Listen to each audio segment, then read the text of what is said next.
Hello everybody, I am back. I just forewarning, if you do not like the sounds of like nasally plugged voices and like coughing, just like click off now because this is not the video for you. I am I'm going through some sort of cold or like I don't know if it's the flu necessarily. It's rough out here, okay? I look rough. I have not been able to sleep very well, which is a big deal for me. But anyway, but I had something that I wanted to talk about today. So, just a moment. Alright, I am back. I might be stopping this video on occasion when I have to blow my nose, when I have to like take care of my pets, you know, pretty much anything that just needs my attention. Anyway, but I did have something important that I wanted to talk about today that's unrelated to me having a cold or whatever I'm going through. This time of my life is very, very crazy and insane. And I know that Yahweh is working it all out to his glory and his good.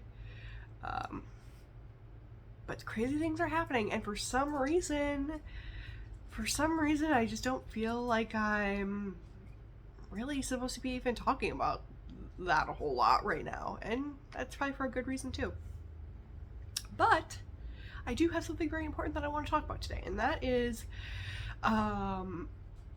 how coffee saved my life. No, I'm just kidding. I might title this something like that, which, you know, it'd be kind of comical, especially since on my TikTok I have advised against drinking coffee in excessive amounts like Americans often do. Am I talking loud enough? I like am that type of like cold and flu symptom where I can't even tell like how loud I'm talking. It's a thing. It's like a whole deal.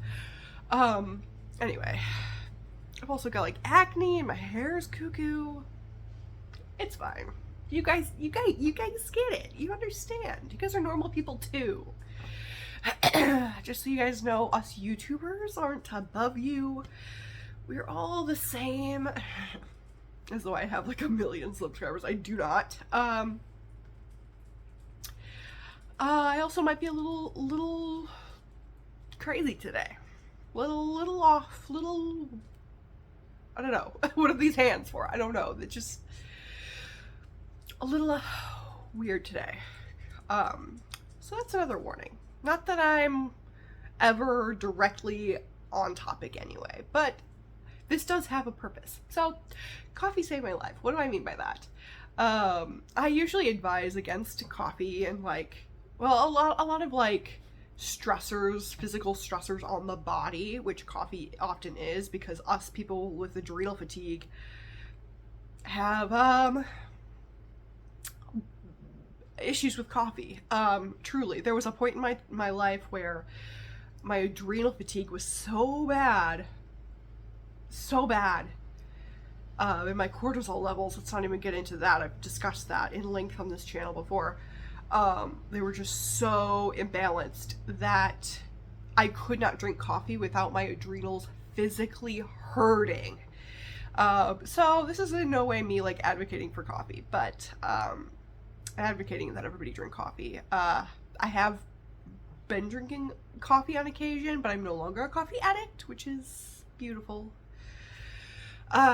But coffee, in a lot of ways in my life, has saved my life. Sophie, don't go in the bathroom. Come on. She's been sneaking into the bathroom lately, and I know it's because she loves... She's not a naughty dog, but she loves the smell of trash. She wants the trash. She yearns for the trash. But she can't access the trash, and she knows that. But she yearns for the trash, as many as many raccoons often do. Anyway. But it has. And this is like coffee has saved my life in a lot of ways. And I think my overarching message for this video is going to be not to judge people, even off of things that you think make sense. You think, well, clearly they're doing this, so this must mean this about their life. We know nothing. We know nothing. And I know to this day I still have issues. Like, even with everything that I've been through, I still sometimes catch myself being like, well, why'd they do that? That's so weird. Or like, they're doing this. That doesn't seem to make sense for their situation. And then I have to check myself and be like, you know, a lot of people said that to me too when I was in mold toxicity and even throughout my life. So I wanted to talk more about how all this ties together, because I don't even know if this makes sense. But when I was growing up, we didn't grow up with a whole lot of money at all. And there has been plenty, and even, you know, into my adulthood, money has been tight. I think this year and last year has been the best financially that we have ever been, even though right now a big part of the reason why we're moving is a financial issue, but that's a whole other thing. But this is all just to say that money has been an issue, or has been tight for us much of my life. And so in that, you know, we still often would get a coffee, a latte. You know, it wasn't an everyday occurrence because we literally could not afford an everyday, you know, latte. But we often did. We often did get coffees and lattes, even when it seemed, and I know to the outside, people would think, why would you do that? You guys don't have the money to do that. Like, if I were in your position and I didn't have money, I'd be saving every last penny. And it's like, like, we've also seen online within the past several years this sort of back and forth between these two sides, right? And people breaking down financially what a cup of coffee a day, what a latte a day really comes down to in terms of saving, and how it doesn't really equate to that much money. So the people out here who say, like, if you wouldn't buy that coffee every day, you'd probably have a house by now, or you probably would have this much in your savings. And it's like, you know, when we actually break down those numbers, you aren't getting as much, you're not saving as much as you'd think that you are. But in my experience, growing up with not a whole lot of money and not having a whole lot of control over that, you know, having a parent that tried everything that they knew how they could at the time,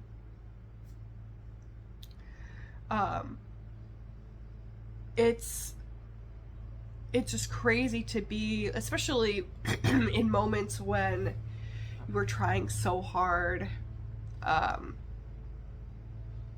everything that you can, and your weeks are spent dealing with a lot of stressful things. Like, for example, like when we were in mold toxicity, and my mom, especially early on, my mom was able to work, but she worked for quite a while actually while we were dealing with mold toxicity, and it took everything out of her. She worked the job that she could work. We live in an area where there wasn't a whole lot of jobs available, so the job that she had was the job that she had. She's a very hard worker, very good at working. No matter where she worked, she's always praised at the job that she does. And so she would be, you know, working as much as she could at work, as much as she physically could handle at work, doing an outstanding job, I, at the time, already knew that I had some sort of issue, some sort of adrenal issue.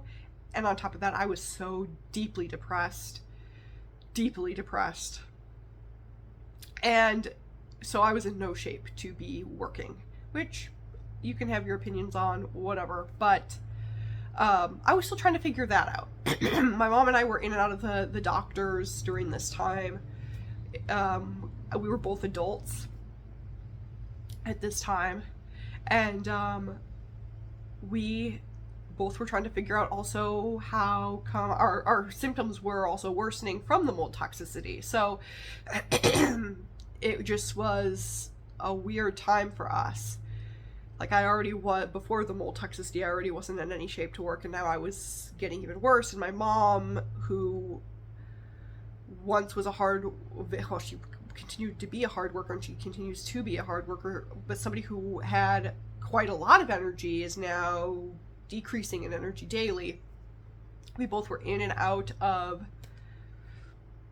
the doctors continually, and trying to figure this thing out, trying to figure out how to do this. We were actively trying to repair the mold, the water damage in the mold and all of that, which you guys have also heard on this channel, how painstaking that was. We tried everything.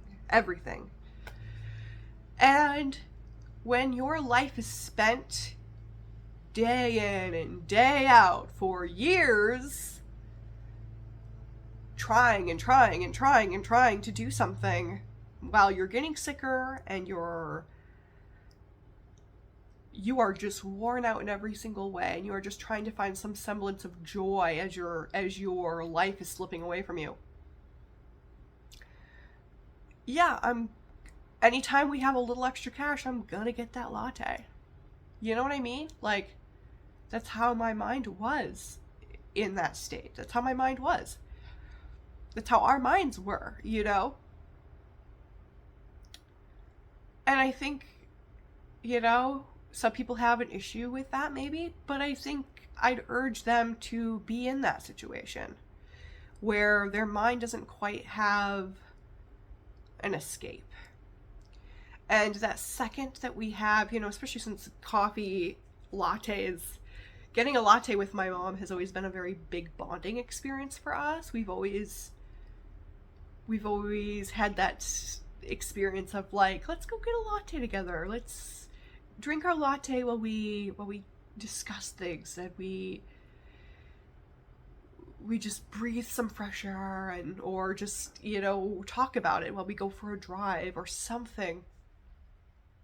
And it's like a whole experience. You're tasting it, and you are feeling some sort of effect, even if your mind is just a little bit more awake. Or, after a while I became a coffee addict, and so did my mom. My mom has been throughout her life, but then, your brain starts to actually become reversed, and it calms you down a little bit. But even that has its effects, and it's like, it's just interesting how our society, I know if our society looked at us at those moments, they would be like, wow, you're really getting a latte right now? You're really getting a latte right now when she's the only one working. You guys are trying to get this fixed. You guys' lives are slipping away from you guys, and you guys are out here just sipping on a latte, spending your money. And it's like, that latte is so much more to us than just, poof, $4 gone, or I don't know what it was back then. I mean, it's like, lattes are so much more expensive now, clearly. But, it's just really crazy how, even when I was sitting there drinking the latte, I was like, man, society would not understand this. But that latte today will perk me up enough to get me through the next 3-4 days a week. Like, mentally, it recharges me and makes me realize, yeah, things will be okay again. Because we have this little moment of relaxing, of enjoyment, of whatever. And I just don't think, I think our society is just so focused on the money that we don't really realize what something like that means to a person. We don't, we judge a person based on what they are buying, what they're doing, without acknowledging that maybe that means something a little bit more than what I think it means. Maybe to that person, that's everything. You know what I think? I think we all think, well, how likely is that? It could be very likely. These like I think we have a hard time as a society to look at somebody and go like, maybe that coffee is saving that person's life right now, saving them from insanity, saving them from wanting to, what is the TikTok term for unalive themselves, okay? Because if I'm being quite honest, there were a lot of times that I was on my brink of, I don't want to be here today. And I don't want to be here tomorrow. And I don't want to see what happens tomorrow. This feels like a never-ending dead-end road. What do I do? We've got a couple extra bucks that we can scavenge together. Let's go get a latte. And it'll be okay. And I think a lot of people don't understand that. And maybe maybe somebody can watch this and be like, well, why didn't you just do this? Why didn't you just do X, Y, Z? And maybe there was something better we could have done. But in that moment, in these moments, when all you know is work, don't think about what you want. That's like when you begin living your life like that, where every situation, every hour to hour, it's like, don't think about what you want. Don't think about what you want. Don't think about your needs. Don't think about your relaxation. Don't think about calming yourself. Do, act, or else everything crumbles. When you start living like that every day, you need some semblance of sanity. And sometimes it's a latte for somebody. You know what I mean?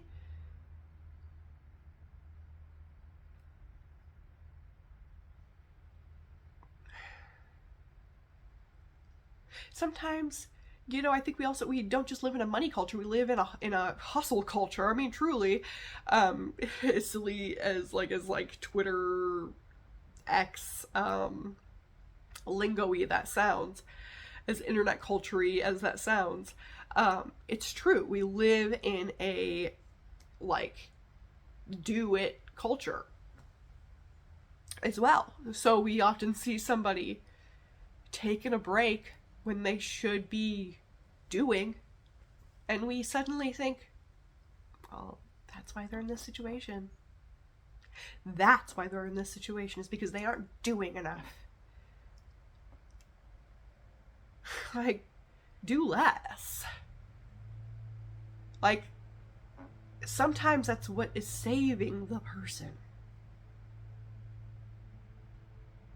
Is that little brink of time that you're seeing them. And I also feel like this has been my experience throughout my life. This has happened to me so many times that I'm convinced that this is just how life works. And I've said this, I've jokingly said this, but I do kind of believe it to be true, that throughout my life I've had a target on my back. I don't know if it's something about my face. I don't know if there's something about my energy. But I feel like I've always had eyes on me. And I'm sure a lot of people out there feel the same way. Where it always feels like at the exact moment when you are doing something that is good for your soul, at least this is my experience, when I've done something that is good for my soul, I've had eyes will be off me the entire time, and then suddenly everybody's looking, or somebody is looking at me, the wrong person is looking at me, and they're like, what are you doing? Why are you doing XYZ? And it's like, no, you don't even understand. That was necessary for my soul. That was necessary for my soul. And the sad thing is about this world, and I don't mean to make this like a downer about the world, because these people don't, their opinions do not matter. They do not matter. They don't matter in the eyes of God. In Yahweh's eyes, these people's opinions do not matter. But the sad thing is about these people, in my experience, is they will take that and store it in their brains. So even when they learn new information about you, learn how, oh, right, that rest really did, that rest was necessary, or even if they're confronted with a very similar situation, they don't go back in their minds and think, oh, you know that thing that I stored in my brain about them, that negative, evil, untrue thought that I formed about them, that's no longer true because of the new information that I've received. Nope, it just stays within them. So they forever, I mean, I don't know, maybe this isn't true for everybody, but in my experience, these people will look at you, they will see you in these moments that are necessary for you, that are a blessing to you. They will see you drinking that cup of coffee, they will see you resting, and they will go, yep, storing that away. Yep, they're lazy. Yep, they waste money. I'm going to keep that away. And even when they're presented with these situations and they do the same thing, or they're presented with new information, they do not let go of that thought in their head, that negative thought about you. They do not have that reflection going on where they're like, wait, maybe that thought I had about them wasn't true after all. They don't think that way, which is just a pity. It's sad that they don't have that self-reflection to go, that thought that I had about them wasn't true after all. So we just have to ignore these people. We really do. When people look at us and they have their eyes on us suddenly, like we have like this giant target on our back, and they just have this judgment upon us of like, wow, you waste your money. Wow, you are lazy. Wow, you are yada, yada, yada.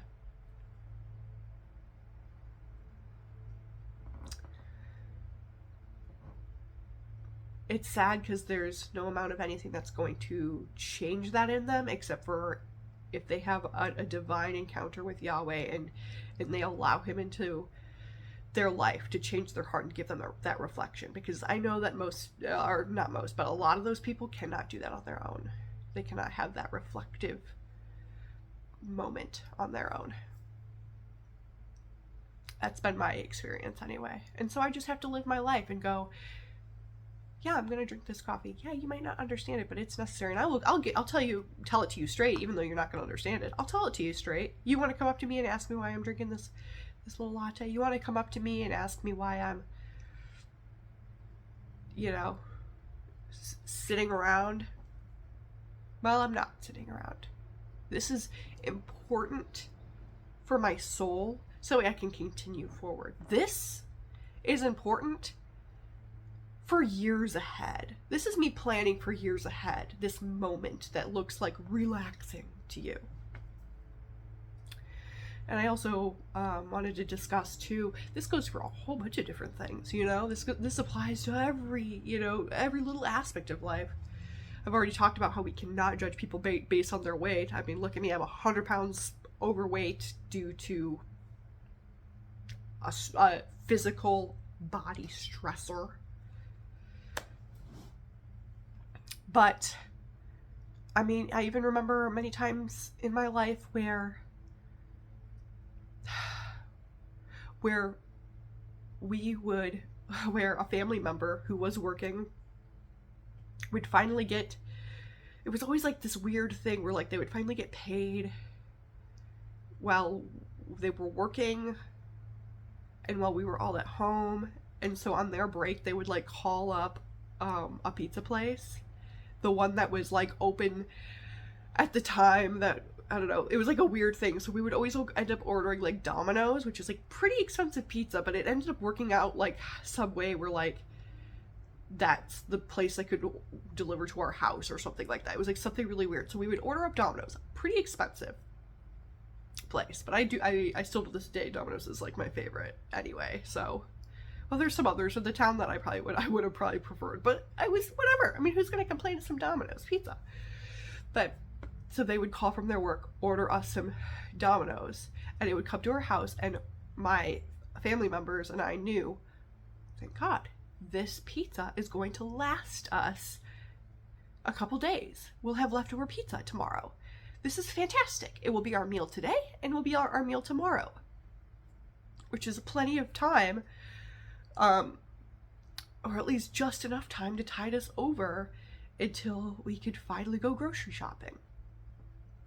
That would happen frequently. I don't want to say like all the time, but it happened enough times where I'm like, I can guarantee you if somebody, I can guarantee you that people didn't think that we were struggling financially, because it just so happened to work out that like, hey, I know that's expensive and we probably could have saved our money, but we have currently literally no food in the house. And what I mean by no food, okay, all my people who grew up poor know what true poverty means, okay? This ain't like, oh, I don't have what I want. This is like, we have mayo, like you could probably scrape some mayo out of the container, okay? But our fridge and our cupboards are bare.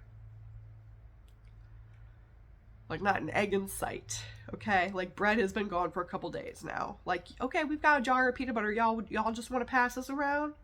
Like, that's the kind of poverty I mean, okay? Like, we know how to make stuff work around here. You know, if we got very limited stuff at home, I know how to make that work. Okay, yeah, we'll make something up. Sometimes there was not even enough to make something up. You had a condiment, you had whatever. And I know a lot of people would be like, I'm sure you guys are poor. You guys have Domino's at your house. Literally one of the most expensive pizza chains. You couldn't even, you know, I mean, I don't think Little Caesars ever delivered, did they? I don't know.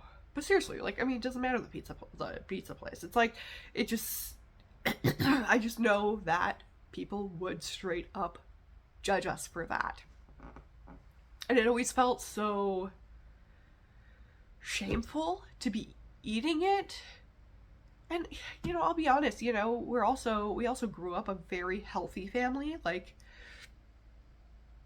I've said this before, but like, I love nothing more than the taste of fresh carrot juice. Like, what I mean by carrot juice is like not even you buy it from the store. I'm not talking V8, baby. I'm talking like, get out your juicer, you put a carrot in, and juice comes out. It is straight up carrot juice, not even blended.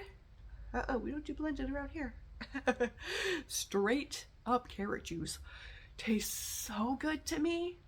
Like, oh, I crave it. And I haven't had a juicer in a couple of years, and it drives me nuts. But I love it. And we were vegan, as I've talked about, for a long time. And then sometimes we would have to be vegetarian for moments like this, where it's like, well, what are our options here? We've got Domino's on the way, you know, like literally either scavenge the house or, you know, somebody call up Domino's while they're at work and order it to the house for you guys. You know, and you best pray that the last bits of food that the person at work could find sustains them so they don't pass out at work. Okay, it's sick, but it ain't a joke, you know. Yeah. What a life, you know. It's kind of wild sometimes, but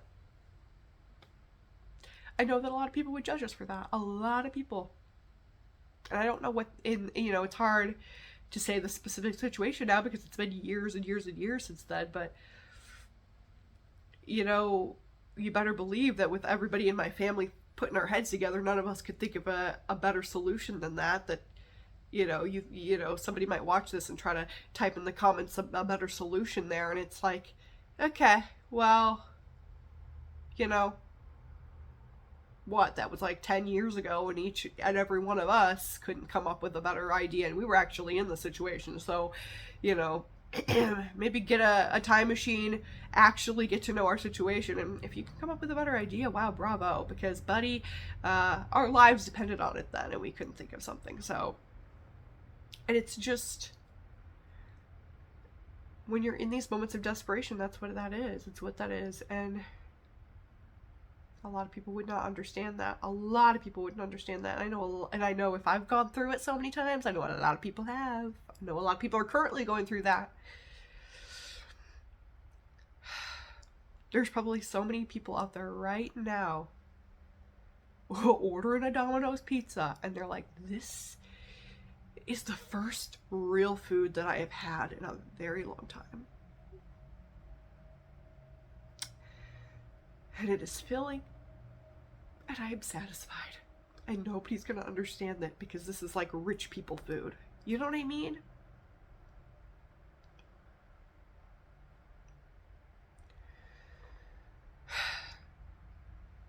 And it's so sad that our society has these thoughts of like, they just don't, I think a lot of people just don't understand true poverty. I really think that that's a big issue, is people don't really understand the length and the extent of what people go through when they are in true American poverty. People go through so much worse in other countries, but you know, American poverty, it makes you do some crazy things, and it makes you, on the outside, think, why would they do that? Or are they really that poor? It's like you don't even understand the struggle, man. You don't even understand what that causes people to do.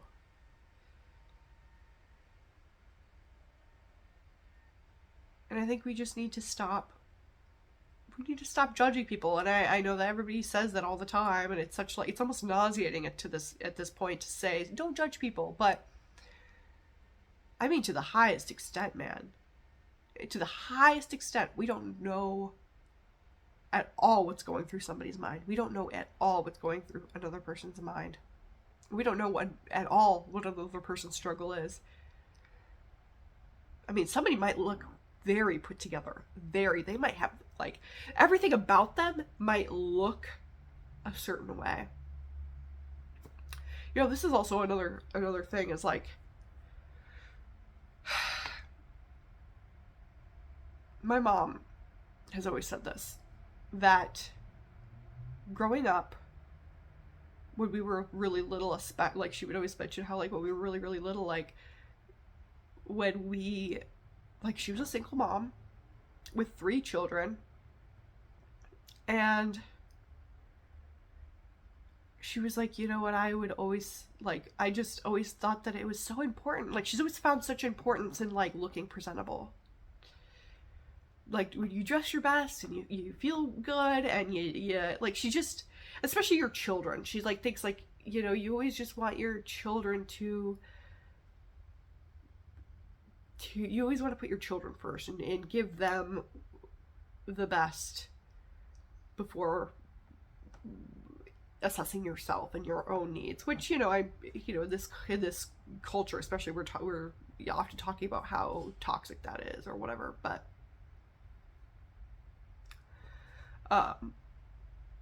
I did always value that in her, that she's always been so giving, and like always first thought is on us and our needs and our selves. But she also was so big about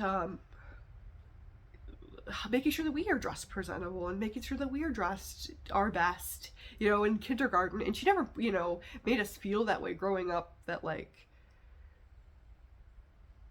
that she was putting us first by any means. In like, she never like made that known, you know. But years later, you know, you kind of piece together like, wow, like, she really had us dressed our best, and she really believes in like having us be dressed our best, you know, even though she might be sacrificing so much and living, you know, paycheck to paycheck or whatever.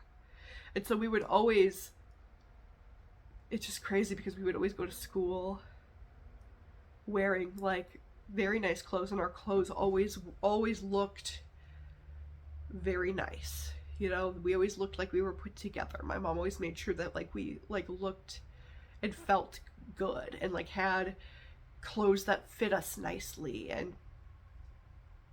and you know, even if we had hand-me-downs, it was like okay, like let's make sure this like fits you nicely, and this like look, you guys look good and you feel good, and even making us feel like we weren't poor, like giving us no inclination that we had no money.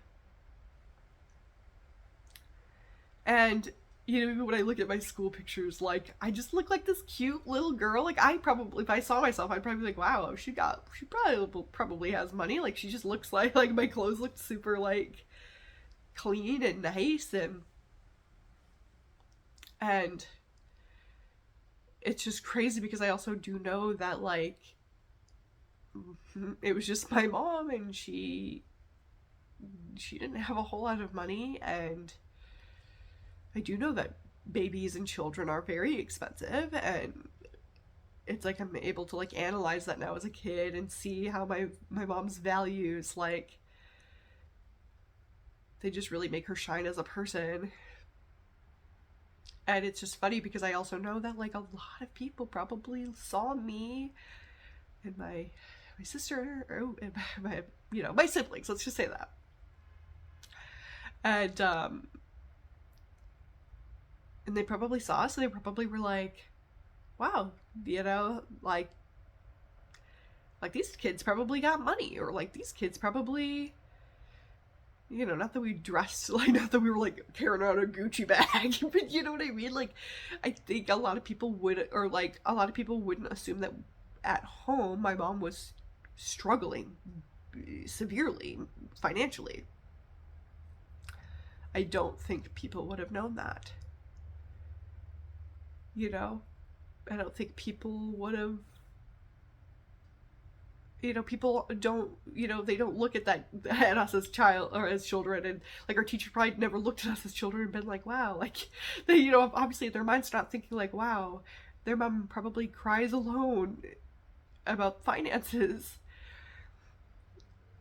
or you know, even just about our futures or whatever in her alone time. Nobody's thinking that. And I think it just is another testament to like, wow, like you really can't judge a person by how they look, because you really never know. Somebody might look put together and it means nothing. It means truly nothing. Because we also, I mean, we went without a lot of stuff, but she also made it us feel like we had everything. We didn't know that we were going without. And I think a lot of people wouldn't know that, because we assume a lot. Anyway, that's my little spiel, my little rant. And if it helps, just, and I have to remind myself this to this day, because I think it's innate in humans to judge other people. Like, I really don't know what another person's thinking. They might be crushed about something, devastated about something, and they might not be showing it.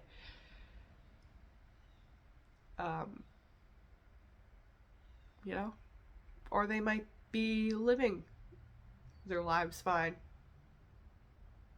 I don't know. Anyway, it reminds me of, I've heard a lot of people saying like how a lot of people who are millionaires are, or like a lot of people who live in $1 million houses are actually in incredible debt.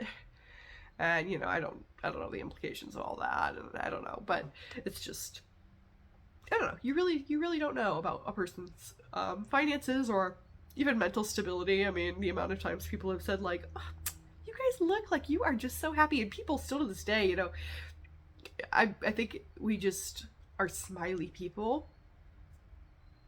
I don't know. Because sometimes I would be like, my eyes look like I am crying for help when I look in the mirror. I'm terrified to look in the mirror because I just see a person who is terrified looking back at me, but somehow I get compliments, or not compliments, but people being like, hi guys, you two look just so happy today. And it's just like, do we? Because I just cried all day and all night, like all day and all night yesterday, and woke up this morning feeling numb. Or I literally just had a meltdown in the car, wiped my tears away, walked into the store, and you have some sort of, I don't know what you're getting from me that isn't a cry for help. I don't know how you're looking in these eyes and not seeing a cry for help. That's happened to me so many times. So many times. I mean, you live in a small town and you know, people start to like, you go into the same grocery stores and stuff and people start to kind of know you, but without knowing you.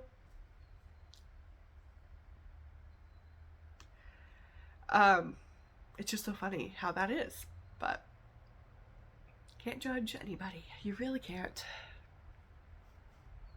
Have a good day.